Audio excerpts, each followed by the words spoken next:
Jesus, amém. Pastor Roque. Graças a Deus. Amados irmãos, a paz do Senhor. Aproveitando que os irmãos estão em pé, eu quero ler com os irmãos no livro de Êxodo, no capítulo 12, no versículo 2. Eu vou ler apenas o versículo 2, mas depois peço aos irmãos que continuem com a Bíblia aberta em Êxodo, capítulo 12, para nós discorrermos sobre alguns versículos, os quais servem de argumento para a mensagem que Deus tem colocado em meu coração. Êxodo 12, 2. Este mês vos será o principal dos meses, será o primeiro mês do ano. Amém. Somente até aí, os irmãos podem tomar assento. Hoje é comemorado mundialmente domingo de Páscoa. Mas a forma que o mundo comemora a Páscoa, os irmãos já sabem que é totalmente desvinculado da palavra de Deus, desvirtuado dos princípios, tanto judaicos quanto cristãos. Nós, a igreja do Senhor, a igreja cristã, a igreja evangélica, comemoramos sim a Páscoa. Tem gente que tem uma certa discriminação. Não, a igreja não comemora a Páscoa. Quem disse que a gente não comemora a Páscoa?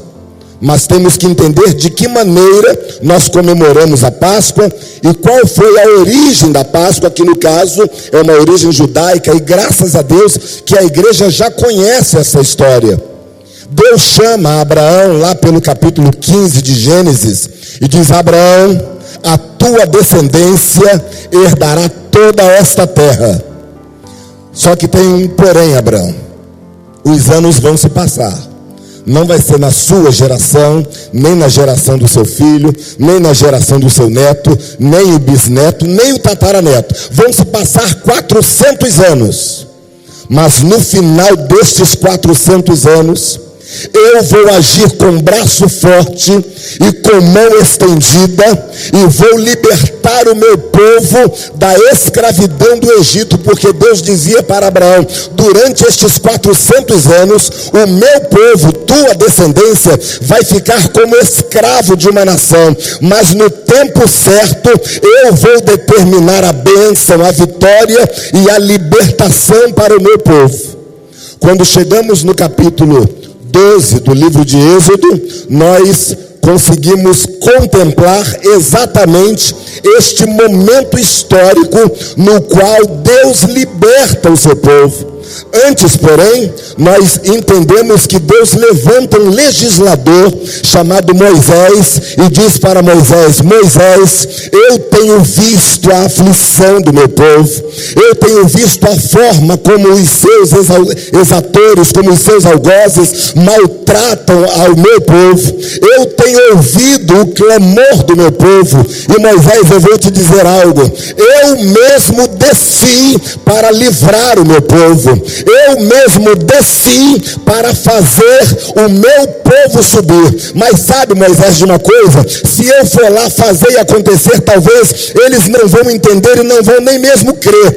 Então eu preciso de um representante humano que vá a Faraó, que fale a Faraó: eu serei o seu Deus, você será o meu profeta, eu te falo a palavra e você fala a Faraó. O restante da história nós já conhecemos, nós já entendemos que o coração de Faraó se endurece e vem as pragas, as 10 pragas, a primeira, a segunda, a terceira, a quarta, a quinta, sexta, a sétima, a oitava, a nona, e o coração de Faraó está endurecido. Quando chegamos no capítulo 11 do livro de Êxodo, Deus anuncia para Moisés a 10ª praga. E Deus diz para Moisés: Moisés, nesta praga eu vou visitar toda a terra do Egito e eu vou matar todos os primogênitos, desde Faraó no seu trono até os animais. Eu vou matar todos os primogênitos. O versículo 5 e 6 do capítulo 11 de Êxodo, Deus anuncia que haverá um dia de grande crise, haverá um dia de grande clamor, haverá um dia de grande desespero. E o interessante é que para toda crise, para todo desespero, para toda angústia, para todo clamor, existe um livramento da parte de Deus para aquele que lhe serve com sinceridade. Isto quer dizer que a crise pode estar instalada, a crise pode estar presente, mas se você confia em Deus, se você acredita piamente que Deus é galardoador daqueles que o buscam, se você acredita piamente que Deus, Ele dá livramento para o seu povo, então fique despreocupado, porque ainda que a crise venha te alcançar, Deus vai te dar livramento e Deus vai te dar vitória. Nos versículos 5, 6 e 7, Deus anuncia a crise, mas no versículo 8 do capítulo 11, Deus anuncia para Moisés: Moisés, pode ficar despreocupado, porque vai ter crise na casa do egípcio, vai ter crise no trabalho do egípcio, vai ter crise na lavoura do egípcio, vai ter crise entre os animais egípcios, mas na casa de Israel não vai ter crise, porque eu sou Deus Todo-Poderoso e vou livrar o meu povo e vou proteger o meu povo. Eu não sei se você já conseguiu contextualizar este fato com a nossa vida nos dias de hoje, como servos de Deus. É claro que o Brasil está em crise, é claro que todos estão em crise, e é claro que a crise também nos alcança, porque além de sermos servos de Deus, somos pessoas, somos humanos, estamos inseridos no contexto social.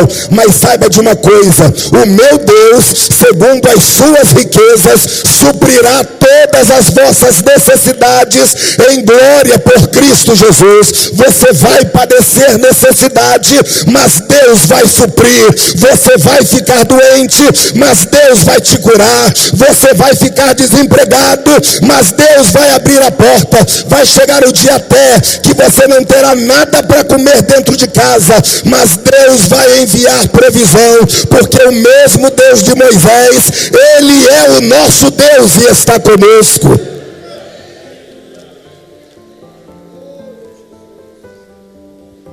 A crise se instalou. Deus disse que iria dar livramento, mas não disse como iria dar livramento.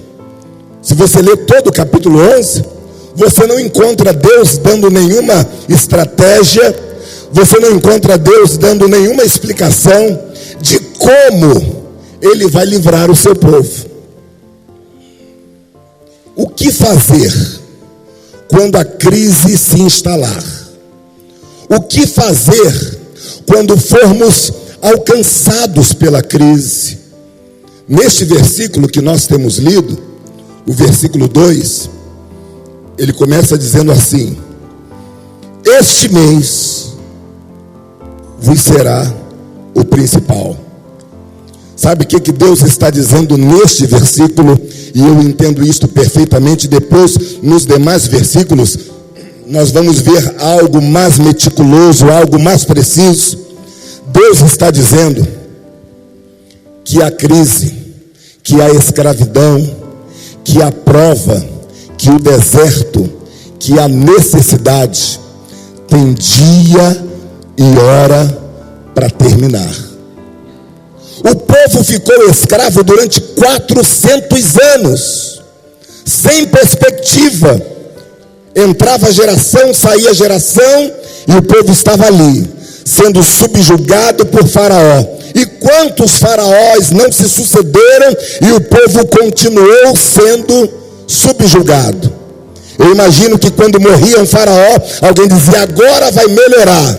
Aquele faraó morria, se levantava outro, e as coisas não melhoravam. Louvado seja o nome do Senhor. 400 anos, mas chegou o dia que Deus falou: Moisés, este mês, deste mês não passa. E quem falou isso foi Deus, irmãos. Não foi aquele profeta do coração que diz: minha serva, no dia tal, daqui a 3 meses, 9 dias, 4 horas. Não foi esse profeta do coração, não. Foi o próprio Deus quem disse: Moisés, este mês. Daqui a pouco você vai ouvir Deus dizendo aqui que no 10º dia do mês o povo deveria fazer alguma coisa. E no 14º dia do mês o povo deveria se preparar, porque na manhã do dia seguinte, ou melhor, no 15º dia, a vitória iria chegar para o povo de Israel. Eu quero dizer para os irmãos nesta noite, em rápidas palavras, que eu não sei há quanto tempo você está na crise, eu não sei há quanto tempo você está passando por necessidades, passando por problemas. A única certeza que eu tenho é que não faz 400 anos que você está com este problema, mas uma outra certeza que eu tenho é que na hora certa, Deus vai bradar na sua vida e vai dizer: desse dia não passa, desse mês não passa, desta hora não passa. Quando Deus entra com a providência é certa, porque a tua crise, a minha crise, o teu deserto, o meu deserto tem dia e hora marcado na agenda de Deus para terminar. O que acontece às vezes é que eu e você não sabemos quando é que tudo isso vai passar, mas na agenda de Deus está escrito lá exatamente quando tudo vai terminar, quando a luta vai terminar. E agora Deus diz: Moisés, este mês vos será o principal dos meses. A outra verdade que eu encontro neste versículo, no caso, Israel seria liberto do jugo de Faraó. Se nós fizermos uma analogia com a nossa vida espiritual, que antes éramos escravos de Satanás, mas agora estamos libertos em Cristo Jesus. Antes estávamos debaixo do jugo do pecado, mas agora estamos debaixo da graça de Deus. O que eu entendo neste versículo é que a libertação de Deus para as nossas vidas foi a principal coisa que aconteceu nas nossas vidas. Deus falou para Moisés: Moisés, este mês vos será o principal. Vocês nunca mais vão se esquecer deste mês. Vocês nunca mais vão se esquecer daquilo que eu vou fazer acontecer no meio do povo. E não foi assim nas nossas vidas. A gente nunca mais se esquece que antes a gente era servo do diabo, mas hoje nós somos servos de Deus. Antes nós estávamos aprisionados, sem Deus, sem Pai, sem salvação e caminhando para o inferno, mas hoje nós somos livres, porque conhecemos a verdade e a verdade nos libertou, e agora não estamos mais caminhando para o inferno, estamos caminhando para a Nova Jerusalém, estamos caminhando para a pátria celestial, e por isso estamos alegres, porque grandes coisas fez o Senhor em nossas vidas. Mas Deus ainda nos revela uma segunda verdade ainda neste versículo, e o versículo nos diz assim: este mês vos será o principal dos meses, será o primeiro mês do ano. O povo de Israel, repito, já estava ali há 400 anos. A contagem cronológica do tempo ficava a cargo dos egípcios. Os egípcios talvez baseavam seu tempo, eu não sei, está aqui alguns professores de história, mas talvez eles baseavam nos deuses pagãos, os deuses egípcios lá de trás. Mas agora Deus estava dizendo o seguinte: a partir de agora, o tempo vai começar de novo para vocês. Não importa quanto tempo vocês sofreram, não importa quanto tempo vocês padeceram, a partir de agora, o tempo vai recomeçar. Não importa o quanto vocês já perderam, a partir de agora vocês vão começar a ganhar.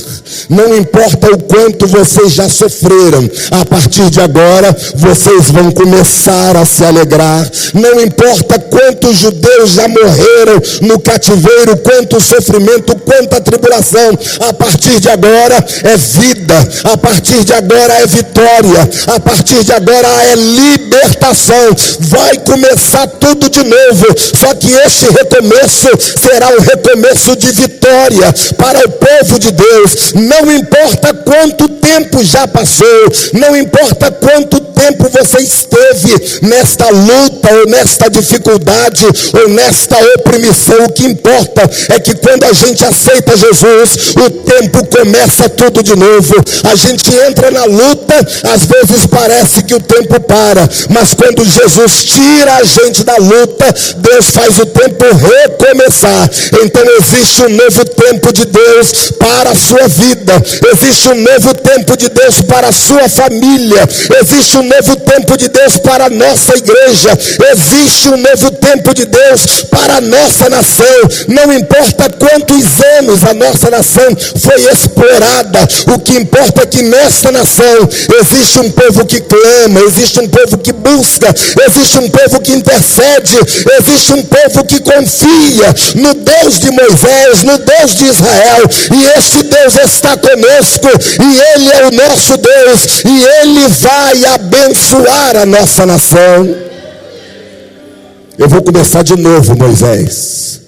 Mas Deus, o que as pessoas precisam fazer quando a crise se apresentar? Aí nos próximos versículos nós vemos exatamente o que é que precisava ser feito. Versículo 3: falai a toda a congregação de Israel, dizendo: aos 10 deste mês, cada um tomará para si um cordeiro, segundo a casa dos pais, um cordeiro para cada família. Quando a crise te alcançar, quando a crise se instalar, certifique-se se na tua casa tem um cordeiro. O Cordeiro de Deus, que tira o pecado do mundo, ele precisa estar presente na nossa casa. Quando a crise passar, quando o anjo da morte passar, ele vai perguntar: nesta casa tem cordeiro? Nesta vida tem cordeiro? Se o Cordeiro de Deus está presente, não vai ter morte. Foi por isso que lá no versículo 29 do capítulo 1 de João, ao contemplar Jesus se aproximando, ele deu um grito para toda a multidão e disse: eis o Cordeiro de Deus, que tira o pecado do mundo. Se tem cordeiro, tem perdão de pecados. Se tem cordeiro, tem livramento. Se tem cordeiro, tem vitória. Se tem cordeiro, tem alegria. Se tem cordeiro, tem segurança na família. Louvado seja o nome do Senhor. Mas Deus, intrinsecamente, de uma forma inferente, ele deixou uma outra recomendação: a família precisa estar unida. Todo mundo precisa estar dentro de casa. A crise vai ser muito forte, o anjo da morte vai passar. Talvez quem estivesse pela rua seria alcançado. Talvez quem estivesse numa casa, talvez não, com certeza, quem estivesse numa casa que não tivesse a presença do Cordeiro também seria alcançado. Então a recomendação de Deus era que a família estivesse unida. Isto me ensina que na hora da crise é a melhor hora para a família se unir. Tem muita gente que na hora da crise está pensando em sair de casa. Isso geralmente acontece com adolescente, quando não quer ouvir os conselhos do pai ou da mãe, pensa assim, não vejo a hora de fazer 18 anos, que eu vou meter o pé dessa casa, eu vou sair daqui porque não dá mais. Tem muita gente que quando não suporta mais o desentendimento, quer sair de casa. Meu irmão e minha irmã, não saia de dentro da casa, porque na casa que tem cordeiro tem união, na casa que tem cordeiro tem concórdia, na casa que tem o cordeiro tem o diálogo, e é nesta união que Deus vai operar. A família precisa estar unida. Não saia da casa, não saia da casa, porque na casa tem bênção. Você se lembra o que aconteceu lá em Lucas capítulo 15? Um garoto, irmão de outro garoto, disse assim, eu estou cansado dessa rotina, eu vou sair de casa. Ele saiu de casa e a sua vida desandou. Mas a gente que fala tão mal daquele rapaz mais velho que ficou em casa, vamos ver pelo lado bom. Enquanto o outro estava lá se perdendo, o mais velho estava em casa, trabalhando, fazendo a obra, olhando para o pai, dizendo, meu pai, sou teu filho, estou aqui. Tanto que no final da parábola, quando ele fica injuriado porque o pai não deu uma festa para ele, o pai responde assim para ele, meu filho, tu sempre estás comigo, todas as minhas coisas são tuas. Então esta é a bênção para quem fica em casa, esta é a bênção para quem não sai de casa. Você goza constantemente da presença do Pai, e por jurisprudência você é possuidor de todas as bênçãos que pertencem ao Pai. Então eu vou te dar um conselho de novo, não saia de casa na hora da crise, porque dentro de casa tem provisão, dentro de casa tem suprimento, dentro de casa tem vitória, dentro de casa tem bênção da parte de Deus. Foi por isso que o mais novo, quando estava na crise lá fora, falou assim, quem me dera uma hora dessa estar na casa de meu pai, porque lá na casa do meu pai, até os trabalhadores comem de uma forma farta. Não é aquela ração diária não. Aquele pai, além de ser um excelente pai, também era um bom patrão, porque os empregados comiam de forma farta. E aquele garoto que saiu de casa estava com saudade desta liberalidade do pai. Graças a Deus que você não saiu de casa, graças a Deus que você está na casa, porque o nosso Pai Celestial, Ele tem liberalidade de pão, Ele tem liberalidade de água, Ele tem liberalidade de bênção. E você já me entendeu que eu estou falando de coisas espirituais. Deus recomendou a Moisés, manda o povo ficar em casa. Deixa eu correr para terminarmos. Moisés, vou te dar uma outra recomendação. Versículo 7. No versículo 6, no 14º dia, a família deve matar o cordeiro. E no versículo 7, tomarão do sangue e o porão em ambas as ombreiras e na vega da porta, nas casas em que o comerem. O outro detalhe, quando a crise chegar, tenha certeza que a tua casa tem a marca do sangue. Louvado seja o nome do Senhor. Na época dos israelitas, a marca ficava nos umbrais das portas. No nosso tempo, a marca não fica mais nos umbrais das portas, mas fica nos umbrais do nosso coração. Fica nos umbrais de cada coração, fica nos umbrais de cada vida. É por isso que o apóstolo Pedro, lá na sua primeira epístola, no capítulo 1, no versículo 18 e 19, ele diz, olha, não foi com coisas corruptíveis que nós fomos comprados. Pedro nos revela que nós fomos sequestrados pelo diabo e Deus pagou o resgate. Mas Pedro diz, olha, não foi com coisas corruptíveis que Deus pagou o resgate. Não foi com coisas corruptíveis queridos, que nós fomos resgatados da nossa vã maneira de viver, que por tradição recebemos dos nossos pais. Mas o apóstolo Pedro complementa no versículo 19: mas foi com o precioso sangue de Jesus. O sangue de Jesus foi o preço do resgate. O sangue de Jesus foi o preço para hoje nós estarmos livres. Então quem tem a marca do sangue é livre. Quem tem a marca do sangue não passará pelo dano da segunda morte, mas achou a vida em Jesus. Deixa eu terminar dizendo que quando a crise se estabelecer, quando o anjo da morte passar, além da família reunida, a primeira coisa que ele vai ver é se tem cordeiro na casa. Se tem cordeiro na casa, ele fica tranquilo. A segunda coisa que ele vai ver é se a família está reunida. Se a família está reunida, a crise não vai surtir o efeito desejado. A terceira coisa que ele vai ver é se tem a marca do sangue. Mas ele ainda vai ver uma quarta coisa, porque Deus deixou uma designação.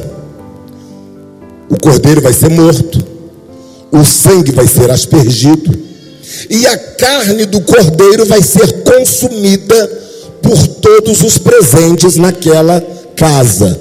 Mas com um detalhe: a carne não pode ser cozida, a carne tem que ser assada no fogo. Se toda a carne não for consumida, o que sobrar da carne não pode ser jogado fora, tem que ser queimada no fogo. Eu não sei se você já entendeu, mas quando o anjo da morte chegava, além dele ver que a família estava reunida, além dele ver que o cordeiro estava presente, além dele ver que tinha a marca do sangue, ele via que tinha o fogo aceso naquela família. Será que o fogo do Espírito Santo está aceso na nossa família? Será que o fogo do Espírito Santo está aceso na nossa igreja? Será que o fogo do Espírito Santo ainda está aceso no nosso coração? Será que o fogo do Espírito Santo ainda está queimando a nossa carne? Será que o fogo do Espírito Santo ainda está queimando a nossa natureza carnal? A Bíblia diz que não poderia sobrar nada para outro dia de manhã. Isso quer dizer, adiantando o processo, os irmãos já sabem que o povo de Israel foi liberto com mão forte e estendida do Senhor, mas quando todo mundo passava pela casa dos hebreus, via uma fumaça e uma fogueirinha acesa, e talvez eles perguntaram: o que esses judeus estavam fazendo a noite toda? Eles estavam queimando a carne, enquanto os egípcios estavam preocupados com a morte dos seus primogênitos, o povo de Deus estava queimando a carne. Em outras palavras, nós estamos renunciando o pecado, estamos queimando a carne, e quem queima a carne é o fogo do Espírito Santo de Deus. Quando a crise se estabelecer nas nossas vidas, na nossa casa, que nós tenhamos a certeza de que na nossa casa tem o cordeiro, que tenhamos a certeza que na nossa casa tem a união da família, que tenhamos a certeza que na nossa casa tem a marca do sangue, e que tenhamos a certeza que na nossa casa, na nossa vida, na nossa igreja, no nosso coração, o fogo do Espírito ainda está queimando. Deus nos abençoe.